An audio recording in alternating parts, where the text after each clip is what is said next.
Well, welcome to the Panic Room, and I've got good news and bad news for you because we think that the panic is kind of getting over, and we're going to stay with you for this week and then probably do something else next week. And any ideas, gratefully received. But what I want to look at today is where are we going from here? Where are we going from here as a society? Now, some things have greatly improved. So, Steve, the side of your face has greatly improved. Would you like to show it to us? Oh, there you go.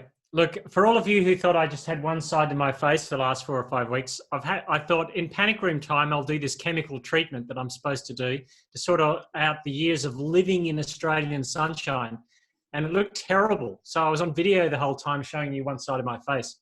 And so that's what happened, Because Dave. it would have caused Great panic. it would have caused panic, wouldn't it have? Would Can have. I show you something else? I mean, Yep. I've heard some news, by the way, from Western Australia. I mean, you're obviously ecstatic at this, but things are improving. I've heard in Queensland that Queensland are about to go to New South Wales rules on socialising and various other things. Apparently, you're not going to be arrested if you have a picnic with your family. But I've heard in Western Australia, you're going further. You're going to be allowed to meet in groups of 10. Is that true? And are you ecstatic? I am. That is indeed true. As of yesterday, the Premier announced that we could meet in groups of 10. I'm not ecstatic because I love my alone time. So that means I'm going to have to start seeing extended groups of people, 9 other people who are nowhere near as polite or engaging as I am. Though the benefit is that they'll have me. Yeah, but then what I would say is that at least you don't have to do the group hug thing and all that kind of stuff. I want to show you something that describes, well, I think it describes me, but it may describe you even more. Let's just see. I know you love Lord of the Rings, so let's see if I can show you this. There we go. Can you see that? Yeah, I can. And there you are. Most people at parties. You. Yep. Yeah. You got it? Yeah. I got it. Yeah, I see good. it. Although Yeah. I looked like me in the middle of that picture, actually, the big grey beard. But anyway, it did. But Wilson can you identify with it? Yeah, I can. This is about the most company I've wanted in the last few. But now I'll be able to have 10 roles, 9 other roles next to me. So that's good. Yeah.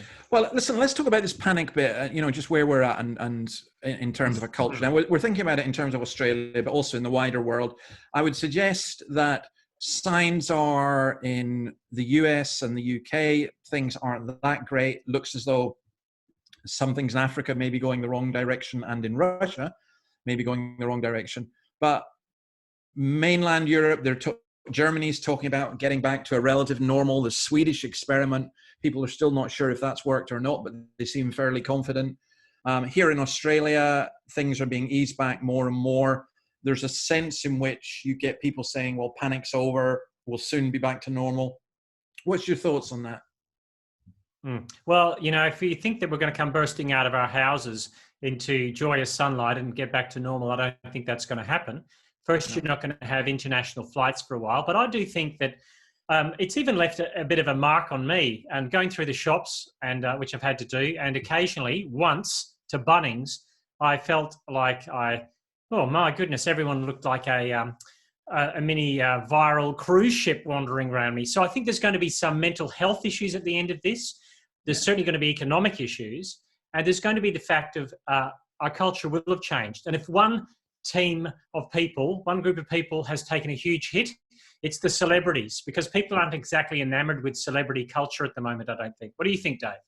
Yeah, I think that too. I mean, I think a lot of our idols have been taken away. I think it's very interesting that here in Australia, there was a report I think it may be an ABC actually, of people whose lives have been transformed because they're no longer able to go to the pokies, which is, for those who are watching from other parts of the world, pokies are basically gambling dens.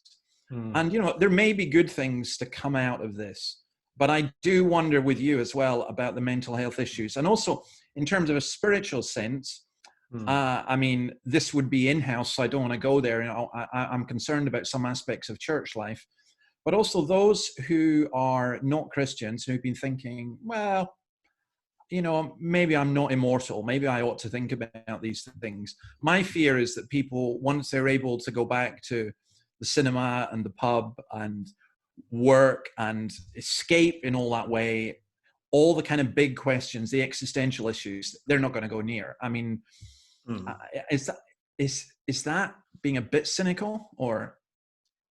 No, it's been realistic. If you think that the pub, the cinema, a restaurant, and your work are good things to go to, it's when those things are holding all of your meaning and identity, or too much of it, that's the problem. So what happens is those things tend to mask over the bigger existential questions that people may drop by the side again. Because I think this is an opportunity for us to say, you dodged a bullet this time, but life doesn't let you dodge the death bullet. It's coming at some stage, and you have to answer, what is the meaning of life while you've still got life? Yeah, and this is why you and I do this thing here, because I hope you don't take this in any way offensively whatsoever, but neither of us, we have great faces for radio, is what I'm trying to say. Neither of us do this because we like to see ourselves on a screen, or even that we like to hear the sound of our own voices. We're doing this for a reason. The reason we began the Panic Room was somebody basically asked and said, look, can you give us something to reflect on at this time when lots of people are stuck at home, and maybe from a Christian and non-Christian perspective? And I want us to continue that. We won't be continuing it on a daily basis except this week, and we've got a special this week.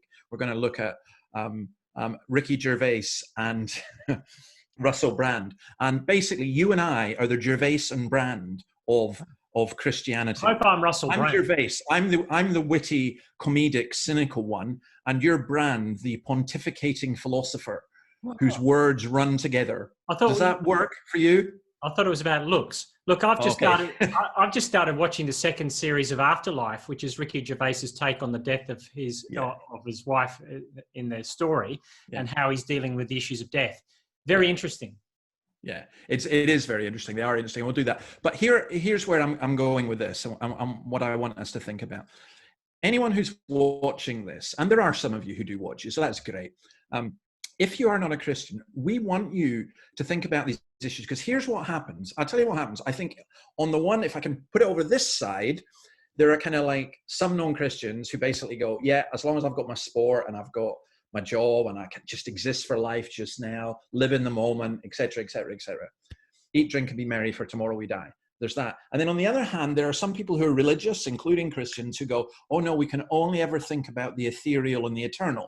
And what we're trying to do is marry these two together and say, okay, how does eating at a restaurant, how does listening to Ricky Gervais, how does music, how does life, how does that all connect in with the eternal and with the wider perspective and with the broader picture? And I hope we'll be able to continue that. And are you up for that, Steve? I am up for that. I think that's the exciting question. How do we dovetail those two aspects of life together? Because life is important, and we believe that God created life to be good, and we believe that God sent Jesus, human being, to eat in restaurants, to sit with his friends at dinner, because those things are good things to enjoy. Yeah. God, the Bible says that God gives us all things richly to enjoy, but it also says that without Christ, we can't have life. Yep. And it's how we marry those two things together. I mean, both you and I spend a lot of time, thinking about these things, and we genuinely do. And we genuinely listen. I mean, I'm so pleased in the past week to have received an email from someone who's not a Christian, wanting to find out more, questioning their own agnosticism, and thinking about things. On the other hand, I'm thinking of a Christian, you'll get these kinds of messages as well, who's written and said, I'm really, really struggling with my faith. And then others who are asking big questions. And the thing is, it's not that you or I would ever claim to be or would want to be the kind of guru who's got all the answers. But we do believe that if we point people to Christ, then somehow these discussions become not just meaningless chattering, endless chattering, but they become a means to bring life to people. And that, for me, that's why I'm genuinely excited about this. And that's why I want to continue it. And if you're up for it, and if we can get at least one of our listeners to say, I'm up for it, then, what did Jesus say? Where two or three are gathered together, there am I in the midst. So where two or three are listening, we'll be there with you. Steve, got anything to say before we go? Yeah, 2 or 3 and 10 from today. Woohoo. 10 from today. Absolutely. Go Western Australia, the most remote place in the world. You'll be crowding the beaches with your 10 people. All right. Listen, folks, great to see you. God bless you. See you tomorrow. that will be Tuesday, because we are going to look at Gervais and Russell Brand. And what I'll do is tomorrow we'll give you a link for it, because I think we'll discuss this all week, because their conversation is fascinating, just like me and Steve. God bless you. Bye.